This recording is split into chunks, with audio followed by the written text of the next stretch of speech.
for Zachary Babat. FlyBoy, the world is upside down, and no one can make it right. Salmon has caught grizzly in his teeth.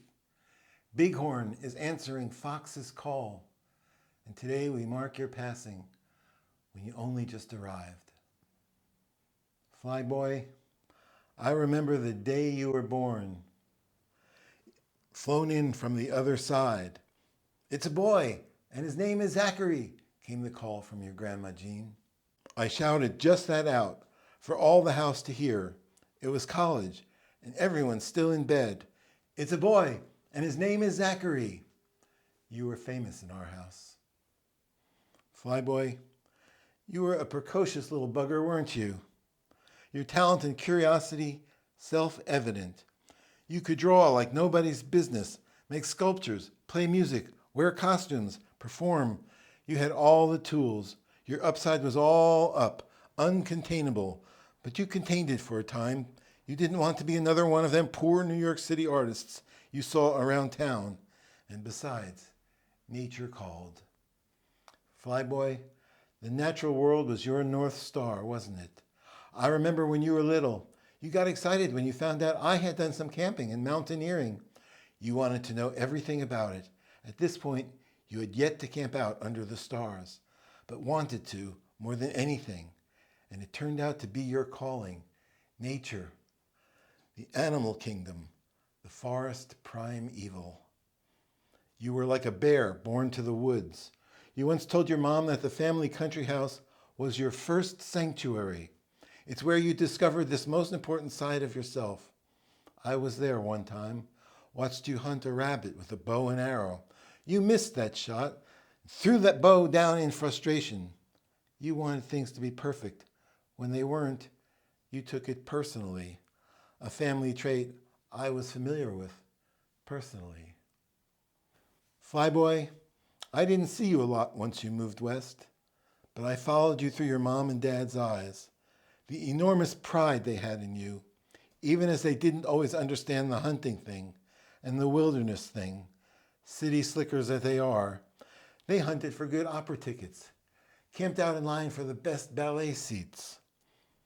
But they knew you did it well, among the best of them, and you loved it, and they wouldn't have had it any other way, even though it meant you being in Montana or Alaska, as far away from them as far away gets. All they wanted was for you to follow your dreams, your heart, your passion, your talent, and make a good life. And you did all that in spades.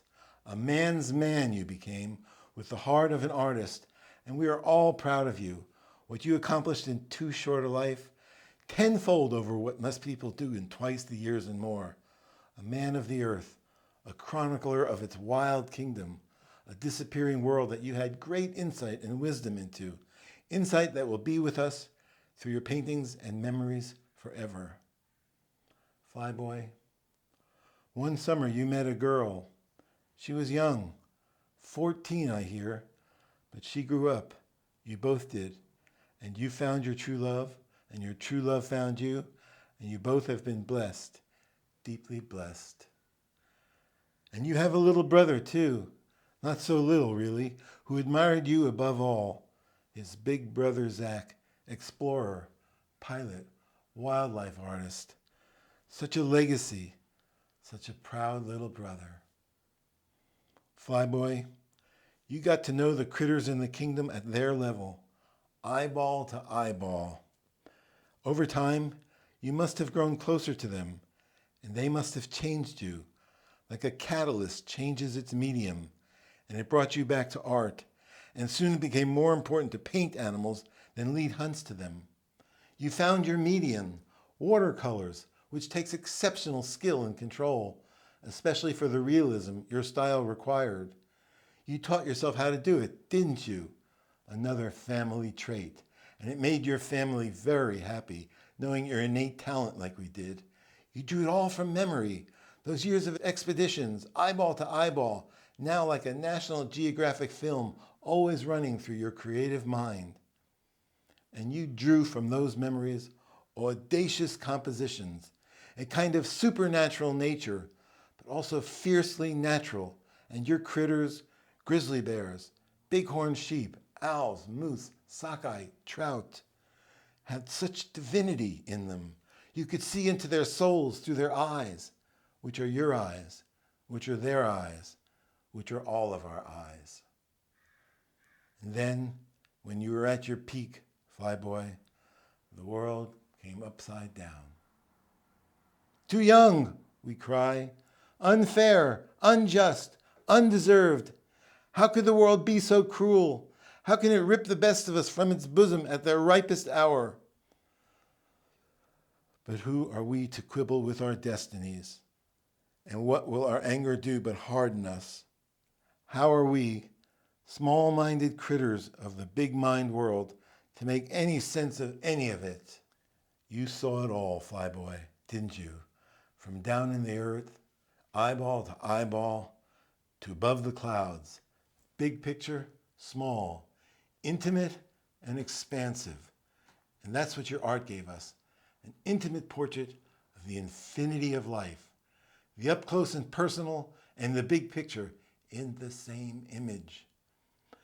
And you couldn't have acquired that viewpoint without the flying. It wouldn't have been the same. And then life's dice, in one inexplicable moment, rolled against you.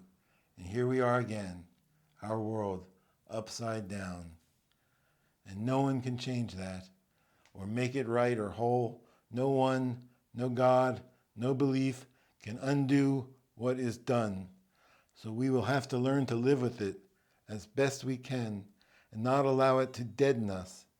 You would want us to keep living as deeply, fully, whimsically, creatively, passionately, and daringly as you lived, while keeping your memory deep in our hearts and calling upon its heat and light to help show us the way out of this dark shadow.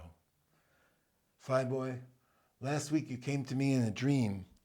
You sat at my table and I assured you that you would always be with us.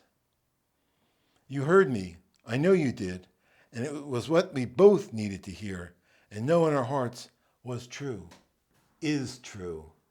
And then I woke up and you were with me, in my house, in my heart, on the journey with me, guide, friend, nephew, teacher, North Star, forever.